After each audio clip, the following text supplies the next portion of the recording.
మన కెమెరా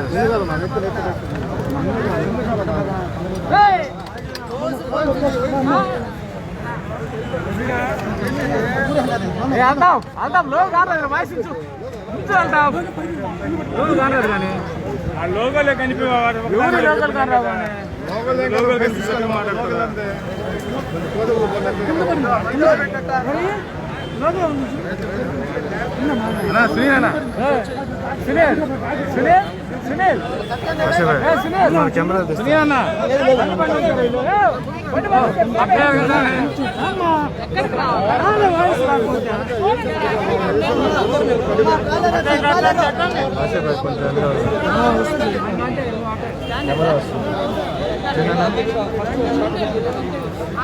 వాళ్ళు వచ్చిందాక లోపల పెట్టుకోకుండా ఏం చేస్తున్నారు అర్థం కాదు మీరు కొంచెం కెమెరా వస్తుంది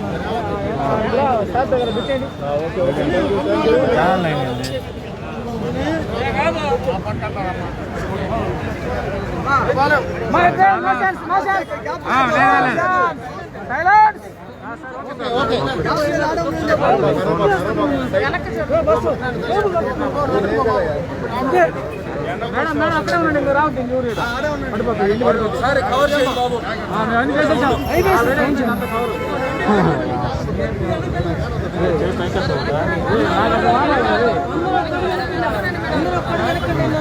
ఓకే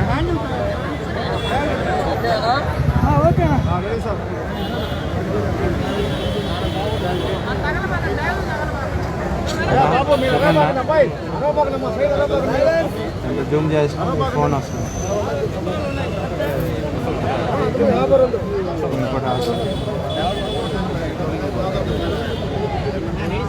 ఓకే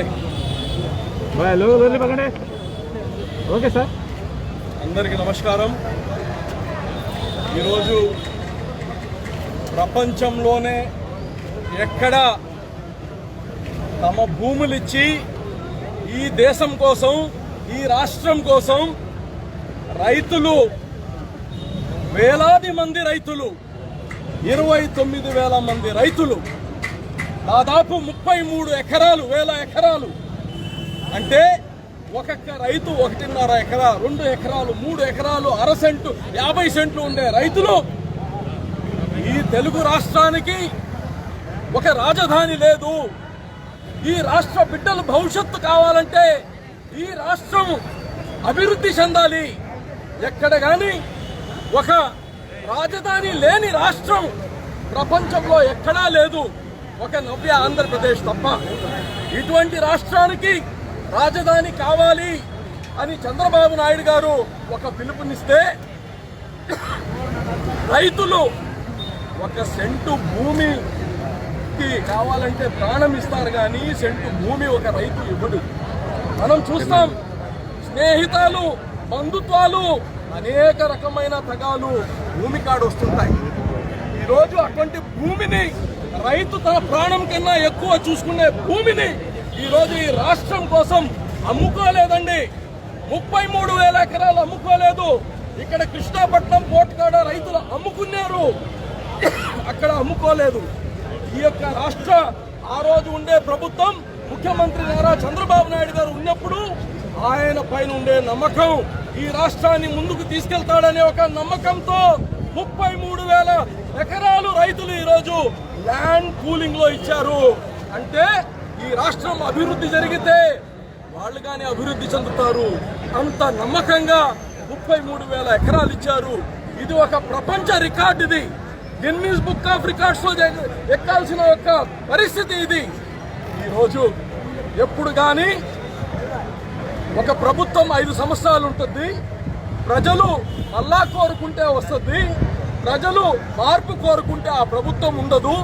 అయినా గత ప్రభుత్వం చేసిన ఏదైతే వాగ్దానాలు చేశాయో, ఏదైతే ప్రామిసెస్ చేశారో, ఏదైతే అగ్రిమెంట్లు సైన్ చేశారో ఆ అగ్రిమెంట్లని వచ్చే కొత్త ప్రభుత్వం దాన్ని తూచా తప్పకుండా అమలు చేయాల్సిన బాధ్యత కొత్త ప్రభుత్వం.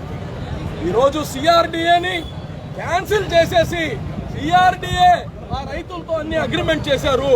ఇంత ఇస్తాము, ఇంత కమర్షియల్ భూమి ఇస్తాము, ఇంత రెసిడెన్షియల్ భూమి ఇస్తాము, ఈ యొక్క రాజధానిని అద్భుతంగా తయారు చేస్తాము, యొక్క భూములకి ఎక్కడ లేని విలువ వస్తుంది అని చెప్పి చంద్రబాబు నాయుడు గారు అభివృద్ధి బాటలో వస్తే ఈ రోజు మీరు చూస్తున్నారు కోటి ఆశలతో తెచ్చుకున్న ప్రభుత్వం జగన్మోహన్ రెడ్డి గారి ప్రభుత్వం ఇంత దారుణంగా వెన్నుపోటు వేస్తారని ఎవరు కానీ ఊహించలేదు. మాట తిప్పము మడమ తిప్పము అని ఒక లోగో, ఒక బ్రాండ్ సృష్టించుకున్న, సొంత బ్రాండ్ సృష్టించుకున్న జగన్మోహన్ రెడ్డి గారు వైఎస్ఆర్సీపీ పార్టీ ఈరోజు 29,000 మంది రైతులు కొట్టారే, ఆడపడుచులని చూడకుండా బూటకాలతో కొట్టించారే, వాళ్ళ చీరలు లాగి వాళ్ళకి అవమానం చేశారే. ఇవన్నీ మామూలు పాపం అనుకుంటారా?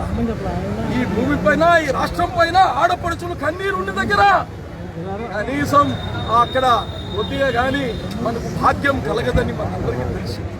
ఇటువంటి పరిస్థితి ఈరోజు ఇటువంటి పరిస్థితుల్లో వందలాది మంది రైతులు తమ ప్రాణాలని అర్పించారు.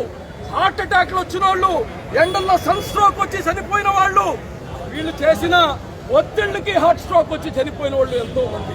ఈ రోజు వాళ్ళ ప్రాణాలు తిరిగి తెప్పిస్తారా జగన్మోహన్ రెడ్డి గారు? ఆ ప్రాణాలు మీరు ఈగలుగుతారా? ఈరోజు ఇటువంటి పరిస్థితి ఈ దేశంలో, ఈ ప్రపంచంలో ఎక్కడ లేదు. ఈరోజు ఆ రైతులు అమరావతి, జై అమరావతి అని బనీళ్ళ పైన పట్టు చీరలు ఎవరు కట్టుకోగలుగుతారయ్యా? జై అమరావతి అని పుట్టించుకొని మామూలు బనీళ్ళు వేసుకుంటే రైతులు జై అమరావతి అని పెట్టి బనీళ్ళు వేసుకునేవాడు రైతా అని అడుగుతాడు ఒక మంత్రి.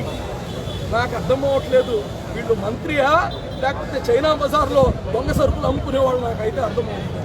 నేను ఒకటే చెప్తున్నా, ఒక మంత్రి చెప్తాడు ఏరోప్లైన్లో పోతారా రైతులు? ఎస్, మేమందరం చందా వేసుకొని ఈ యొక్క ఉద్యమాన్ని నడిపిస్తాం, రైతుల కోసం ప్రాణాలు కానీ మేము అర్పిస్తాం. ఈరోజు ఆంధ్రప్రదేశ్లో 29,000 రైతుల పరిస్థితే కాదు ఇది. 29,000 రైతుల్ని అన్యాయం చేయడం ఒకటి, రెండోది 5 కోట్ల ఆంధ్రులకు మోసం జరుగుతూ ఉంది. మన బిడ్డలకి ఎక్కడొస్తాయండి ఉద్యోగాలు? ఈరోజు సంవత్సరానికి 10 లక్షల మంది ఈరోజు నిరుద్యోగాలైపోతున్నారు. ఈ రాష్ట్రంలో ఎవరు పెడతారు పెట్టుబడులు? వచ్చిన పెట్టుబడులని వెనక్కి వెళ్ళిపోయారు. విశాఖపట్నంలో లూలు, ఏషియాలో అతి పెద్ద హైపర్ మార్కెట్, వాళ్ళని తరిమేశారండి.